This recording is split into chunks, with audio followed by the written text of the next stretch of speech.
Hello YouTube. We're starting a new beginning here. We have a new camera and we have a new microphone. The old camera decided to go out of focus all by itself and was the original camera that I started filming with way back when. So I bought a new camera, and then the problem with the microphone leaning up against the side of the Jeep and turning it off, that was just kind of the cream that it kind of just made me do the microphone. In this video, what I'd like to do is remove this dash. I'd like to remove it intact. I want to keep all the wiring harness intact. I don't want to disconnect all the gauges. And I think the best way to go about that is to try to remove all the stuff around it first. And in that vein, what we're going to do first is remove the heater core box. First thing I want to do is remove the cables. And the retaining clip for this cable is missing. So we've got to do something about that when we put it back. And now we got to get this out.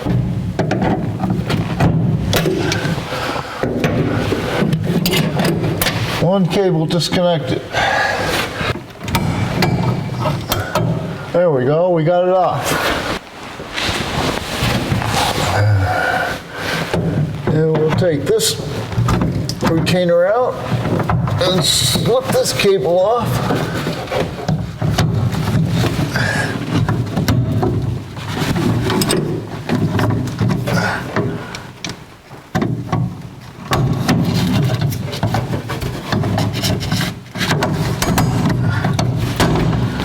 There we go. That's two. Now, the third one is over in that corner, and we can't get to that cable until we take the heater box down. Up here in the corner, there's a plug, but there's also some aftermarket wiring. So we're going to release the aftermarket wiring and unplug the harness.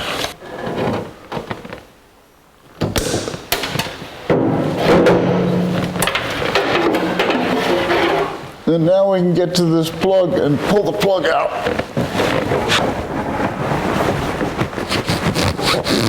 And pull the plug out. Okay. I think now we go outside and take the bolts off from outside. Now I think there's 4 bolts. There's this one which the nut is off of because we took the bracket off, this one, and this one. This one may not be a heater core box, but I think it might be. But we're going to take these 3 off. After I tried to take the heater core box out, I found another nut here. That should make it easier to take the heater core box out.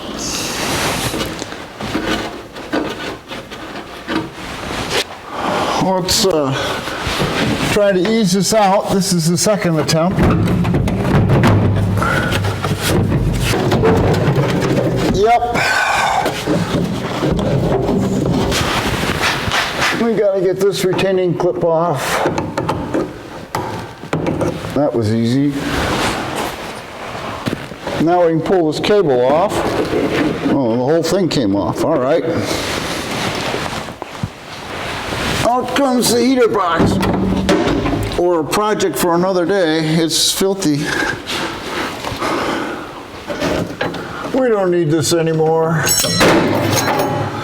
Well, it almost fell through the hole.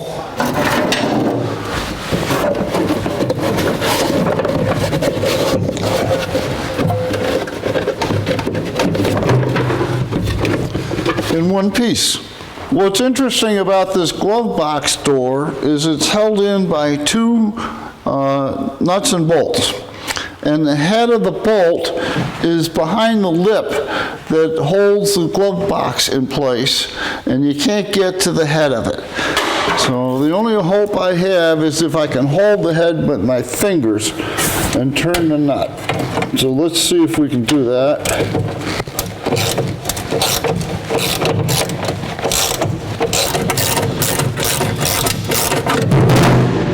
Yep, I can do it. There's a ground wire behind this. Off comes the grab handle. I've been kind of avoiding it, but it's time to take this aftermarket radio out. Oh, how about that? It's just falling apart.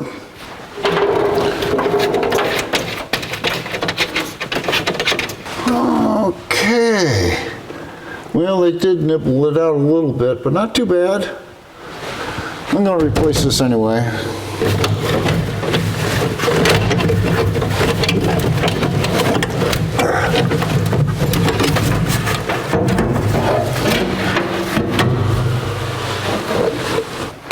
CB antenna wire power for the CB unit, which we don't have anymore. Well, the only thing left is the power and the antenna. So we'll pull the antenna, we'll pull the power, and take this out. This Jeep, I don't think was originally equipped with a radio because the antenna that's on here is on the wrong side. If it was a stock installed antenna, it would be on the right side, and this is on the left side. So this antenna is not stock. The way this comes off is first you take this screw out right here.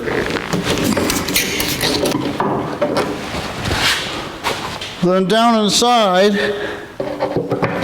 is another screw.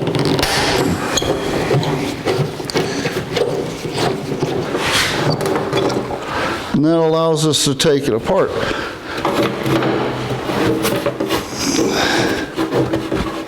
It's an ugly hole. It's not factory because there's no paint on the lip. Somebody drilled that hole. And this then comes out. Let's remove the gas pedal next. And this white card pops out of the pedal, and then you can take the cable up through the slot, and the whole thing goes through the top of the pedal, and it's disconnected. So the cable's now out. And now we'll unbolt it.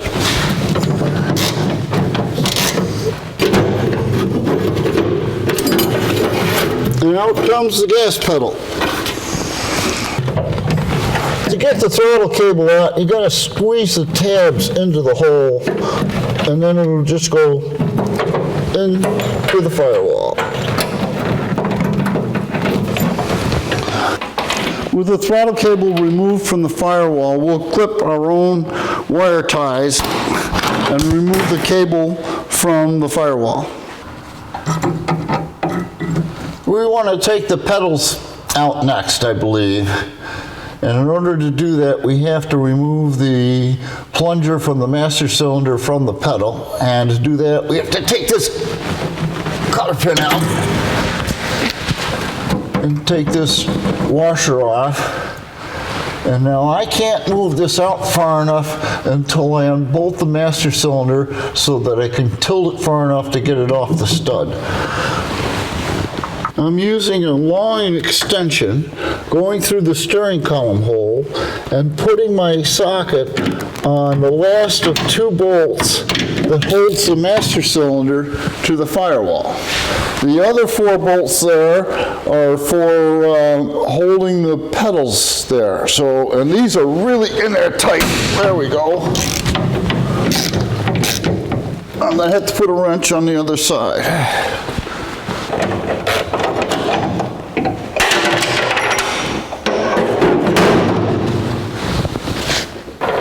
And now let's see if we can sneak the rod off the end of the pedal and remove it. Next, I'm going to remove these two nuts. I don't see how they're connected to the pedals, but I believe they are. So off it comes.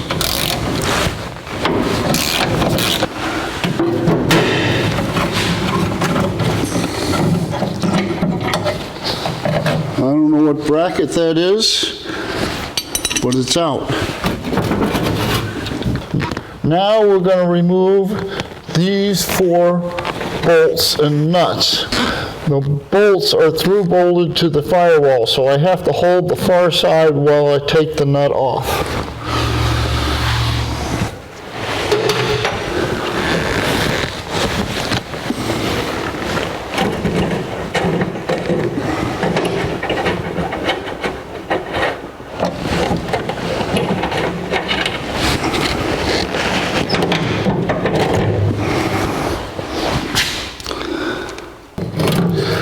Oh, I forgot about the, ouch, clutch. Son of a gun. In case you didn't guess, this pedal's spring-loaded, and it got me. I think this is just a clip that you pull out. Yes. And a washer.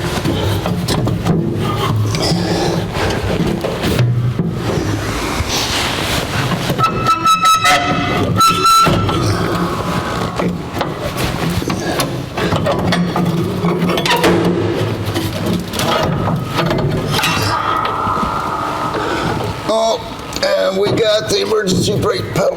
We got the brake pedal switch here.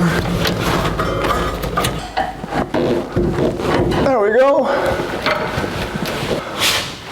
The clutch boot and linkage comes through the firewall here, and they're held in by Phillips screws. And let's see if we can get this off. Looks like somebody sealed it. I don't want to scratch the firewall, but somebody has glued this thing. There we go. One clutch linkage rod. Our next victim is the emergency brake cable. And we got a bolt right here.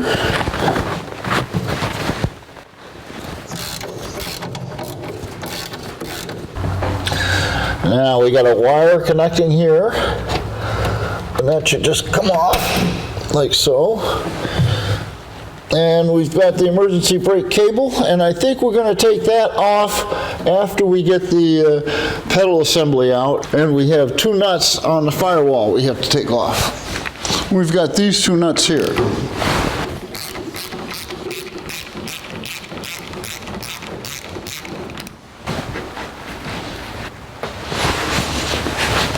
Now this whole assembly should come down, except for the cable.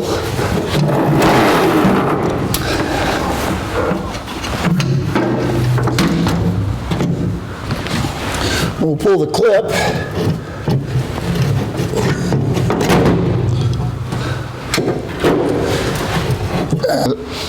What we have to do is pull this cable up so that this retainer will come through this slot, and what we're fighting is a spring at the other end of the cable.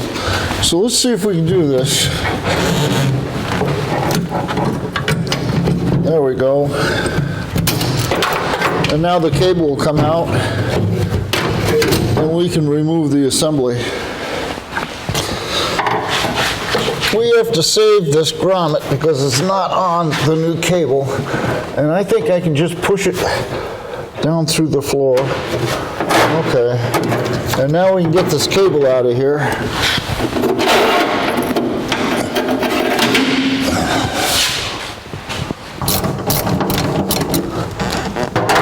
Next, we'll take the fuse block out. There we go. These two jacks are for the taillights and rear wiring harness, and we can unplug those.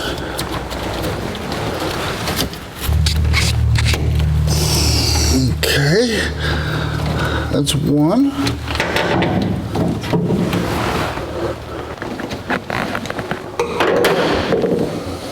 There we go. So this wiring harness is for the rear. We can get that out of the way. Now we have the dimmer switch, and I think I'm just going to take the switch out so we leave it connected.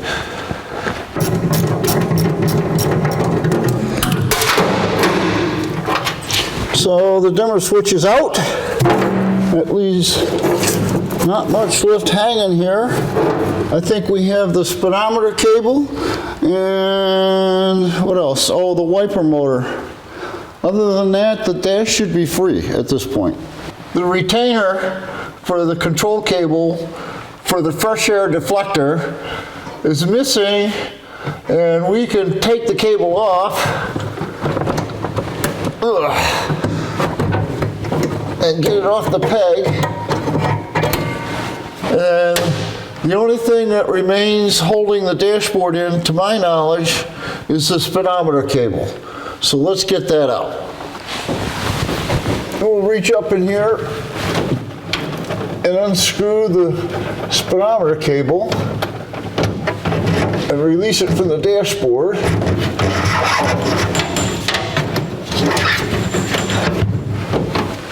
And now we'll try to push this grommet through the hole. And the steering cable, the speedometer cable is out. I forgot about the wire for the wiper, so we got to get that out of here. And that unplugs from the back of the wiper switch and goes up through here.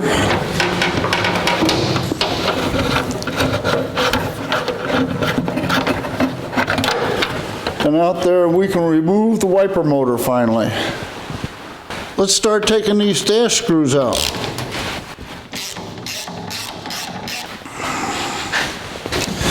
We're down to one bolt here.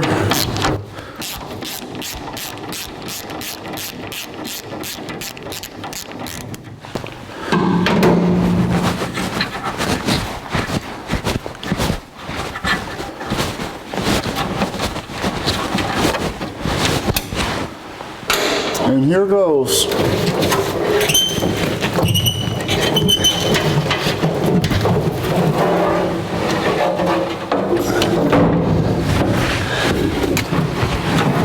Looks like we're completely free.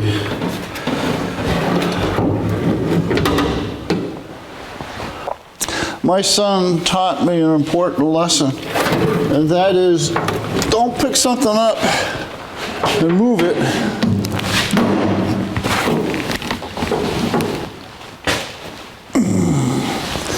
unless you have a place to put it down.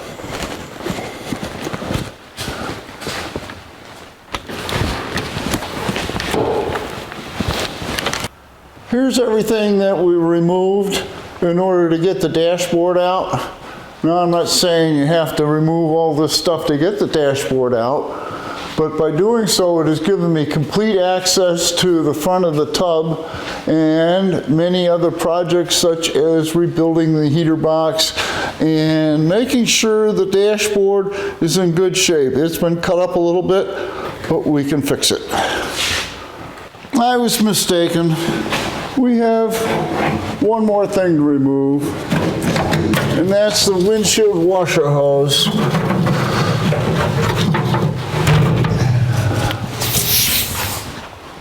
I believe we've met the goal of this video, which was to remove the dashboard, and we've done that. And I think there's a bunch of tasks sitting here. We've got to clean up the dashboard, we've got to clean up the pedals, we've got to clean up the heater box, we've got to clean up the steering column. So there's a bunch of projects here, so it's going to keep us busy for a while. If you enjoyed this video, there will be more.